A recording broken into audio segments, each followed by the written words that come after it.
Hello les amis, on est dimanche, j'espère que vous allez bien, que vous êtes en forme. Je vais faire la deuxième vidéo en lien avec l'indice du dollar, donc le DXY, mais on l'appelle d'ailleurs de manière un peu plus sexy le Dixie. Ouais, c'est assez féminin, hein. Ok, bref. Et du coup, dans cette vidéo, je vais vous démontrer et dire ce que je pense, dans quelle direction va aller l'indice du dollar. Donc en sachant que si l'indice du dollar augmente, le Bitcoin, enfin tous les actifs risqués voilà, sont décorrélés et on chute. Et à l'inverse, si le dollar US chute, et ben ça c'est parfait pour le Bitcoin et les actions, par exemple le Nasdaq, le S&P. Donc voilà, tout est une question de risque et je vous explique ça et on se retrouve juste après le générique.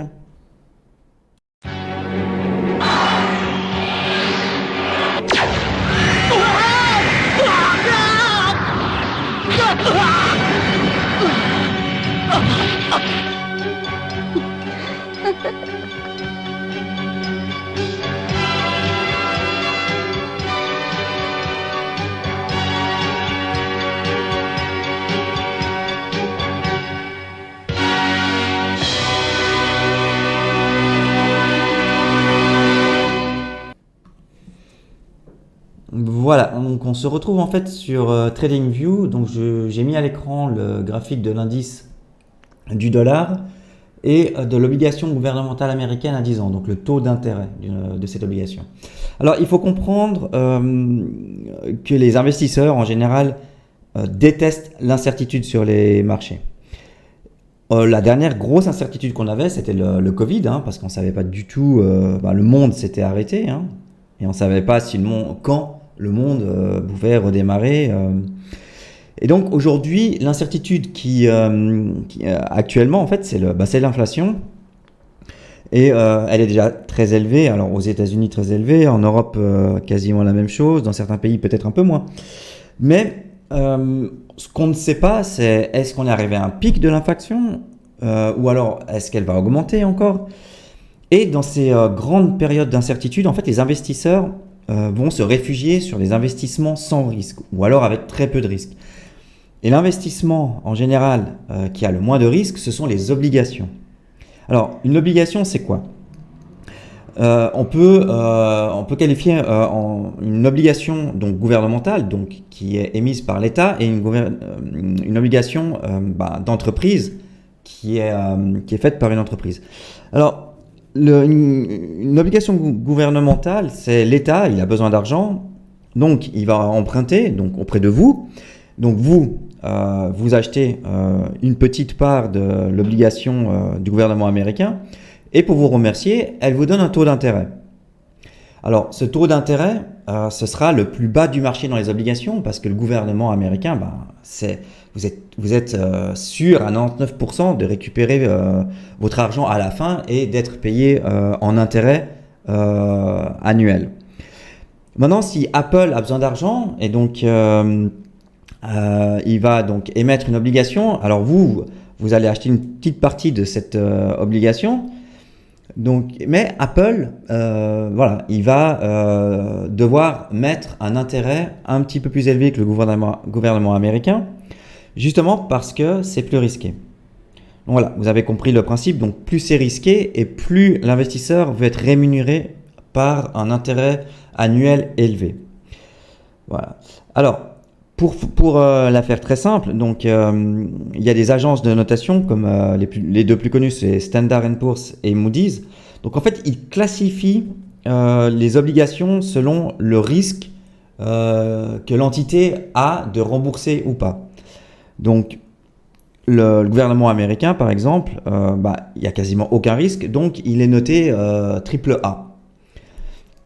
Donc après, plus on descend et plus le risque augmente. On a le double A, on a le A, après on a le triple B, le double B, le B, il y a même des plus, des A+.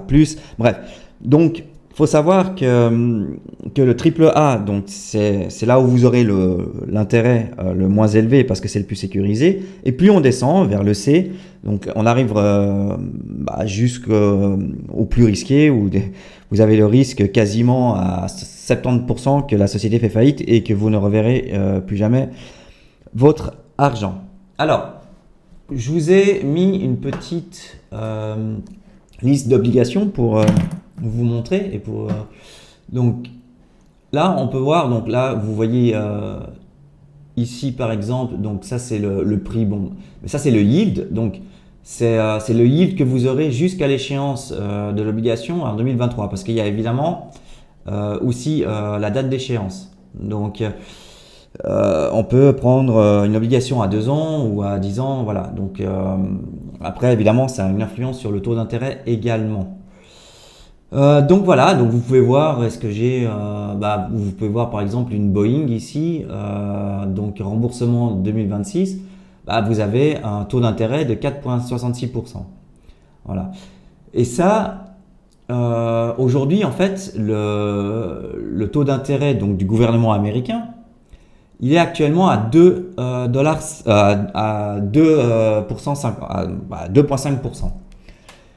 Maintenant, avec un taux d'intérêt à 2,5%, vous pouvez déjà avoir sur les obligations d'entreprise des taux avec une échéance à 4-5 ans entre 3 et 4, voire 4 et 5% assez facilement. Alors du coup, maintenant, imaginez par exemple jusqu'à la fin de l'année, donc le gouvernement américain doit encore décider d'augmenter les taux. Ils ont 4 augmentations possibles, donc septembre, octobre, novembre et décembre. Alors, on ne sait pas, on hésite, est-ce qu'ils vont l'augmenter de 0,50 ou de 0,75, mais prenons tout simplement, on va dire que jusqu'à la fin de l'année, ils vont augmenter de 0,5. Donc, il reste 4, donc il y a 2,5%. À 2% qui vont encore augmenter. Donc on additionne à 2,5%, on est à 4,5%. Allez, on va dire entre 4,5 et 5. Maintenant, si le gouvernement, le taux d'intérêt est à 5%, imaginez simplement les obligations d'entreprise, combien elles vont devoir proposer comme rendement et comme intérêt. Ce sera beaucoup plus. On sera peut-être dans les 6-7% avec une sécurité quand même. C'est dur de penser que Nestlé ou Apple pourraient faire faillite. Donc, j'avais aussi fait une petite comparaison. Donc, ici, vous voyez donc quand le Dixie était donc à 120, on peut voir que quand il était à 120, le taux d'intérêt de l'obligation américaine était à peu près dans les 5%. Donc, on peut aussi voir l'ATH, quand l'indice du dollar était à 164. Alors, si on va regarder ça, il était où l'intérêt? On était à 11%. Bon, je pense que là, vous m'avez compris. Donc, si on est facilement à 5% sur le gouvernement américain, on pourrait penser logiquement qu'on retourne déjà aux 120. Voilà. Si maintenant, l'année prochaine, il continue de monter et qu'on arrive vers les 8, 9, 10%, voilà, ce serait quand même beaucoup. Mais on peut facilement être en fait entre ces deux niveaux. Entre celui-là, donc on peut facilement y aller sur celui-là, et l'ATH.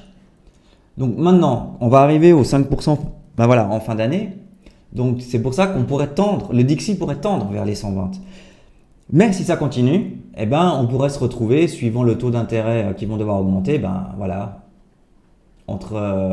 ce range, quelque part dans ce range, peut-être en haut, peut-être au milieu. Je ne sais pas où on va s'arrêter sur l'augmentation des taux d'intérêt.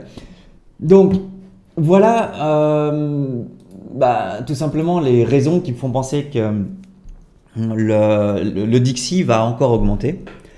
et que malheureusement, bah, ça c'est pas bon pour le Bitcoin, c'est pas bon pour les actions du Nasdaq, enfin pour les actions en général. Et en fait, si vous voulez, quand une obligation peu risquée, eh ben, il vous donne entre 5 et 6-7% suivant le risque par année, pourquoi vous voulez prendre le risque d'aller acheter des actions qui, elles, risquent dans des temps d'incertitude, eh ben, au contraire de plonger encore. Donc, quand on va arriver à ces niveaux-là, ben, on va avoir encore, tous les autres pays vont acheter du dollar pour avoir un taux d'intérêt garanti de 5, 6, 7, 8%.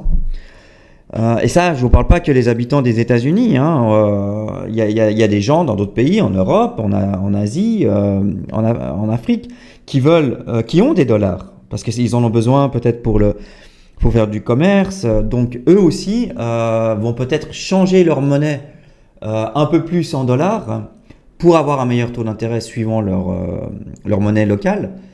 Donc on va encore avoir une masse d'argent qui vont acheter du dollar. Voilà. Et moi, je pense que le Dixie va encore augmenter dans les mois qui vont arriver. Et bah, malheureusement, c'est pas une bonne nouvelle pour le Bitcoin. Donc voilà, c'est ma théorie. Pour l'instant, ben, ça se tient. Donc là, ça sert à rien d'aller même faire de l'analyse graphique sur le Dixie. Voilà, et moi c'est le fondamental cette fois-ci et c'est mon opinion, ça va prendre quelques mois bien sûr et on verra. Donc vous avez maintenant, voilà, vous savez ce que je pense. Maintenant à vous de faire votre propre recherche, mais je pense avoir été quand même assez clair pour que vous puissiez quand même bien comprendre cette thématique. Voilà, et ben on se retrouve à partir de demain pour d'autres vidéos et je vous souhaite un bon dimanche soir. Salut les gars!